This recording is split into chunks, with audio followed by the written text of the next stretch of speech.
to the Her Royal Roots YouTube channel. Today we will be looking at a study from my book, Wisdom Builds. The book is titled Wisdom Builds because the function of a house is critical in having a scripturally sound home, and the way that it is constructed, your house is constructed, is pivotal to the sustainability thereof. Each house contains similar building blocks. For example, each house needs a door for an entrance. Each house needs a window for light to illuminate within. Each house needs a foundation that is able to endure troubled times. And each house needs strong walls for protection from the elements and the dangers without. These are the sheer basics. Likewise, some things are not a necessity, but add character to the home, such as where you place your window. If you choose a tall door or a red door, it's a matter of variation. The same is similar with the nature of this book and these words we're going to look at today. The Hebrew meaning and scriptural context are given. The information will aid you in your ability to interpret without violating the text with how we feel things should be constructed. So on each study, we'll have a base word, and then we're going to look at synonyms or similar words that convey the same meaning, but in a different action-based form. So each week we'll get one root word. Our root word for this week is going to be shalom. Our word for today is going to be the word shalom, which is often translated as peace. And then we're going to look at a few words and how those same words help contribute to a different form of peace. And we'll go through those words. We'll look at them. We'll give some Bible verses and some support for how these words are translated. And then we'll end off. Our word for today is shalom. Shin, Lamet, Vav, Mem Sofit. Shalom. Let's understand the topic or the word a little bit deeper. Shin Lamet Mem is defined as being complete or whole. In the Hebraic sense, achieving a positive outcome does not only happen by experiencing positivity. Shin Lamet Mem can exist by adding or subtracting possessions, people, health, or comforts for the sake of restitution or recompense. Shin Lamet Mem can also mean to draw out.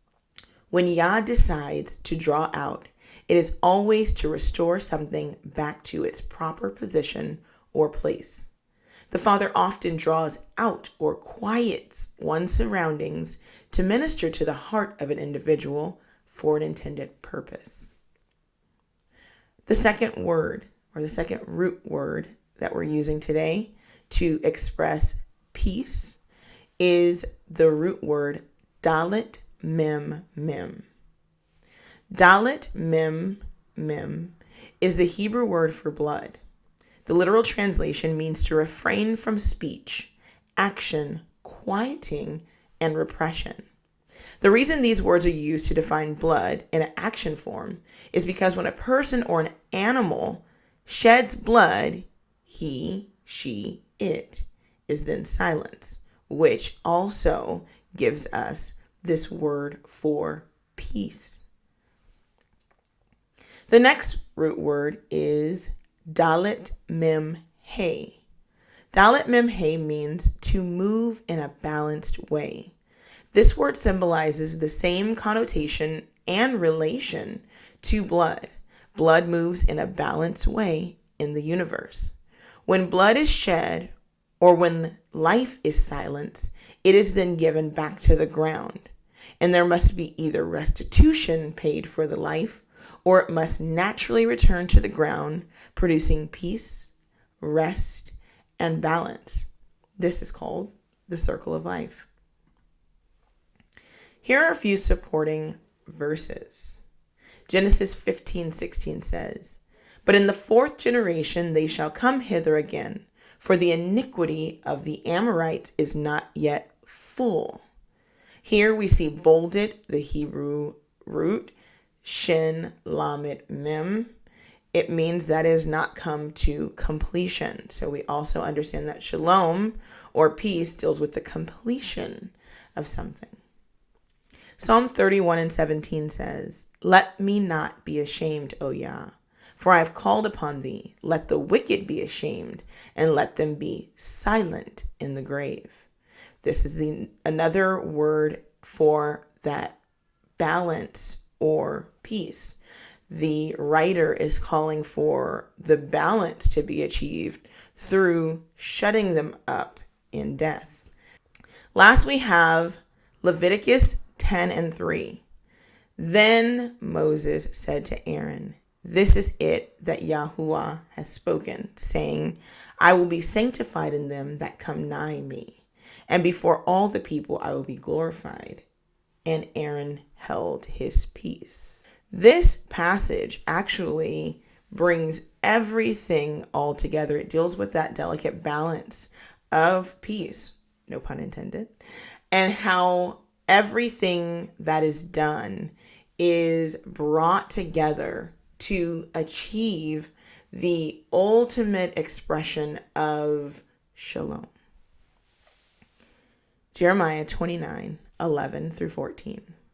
"For I know the thoughts that I think toward you, saith Yahuwah, thoughts of peace, not of evil, to give you an expected end.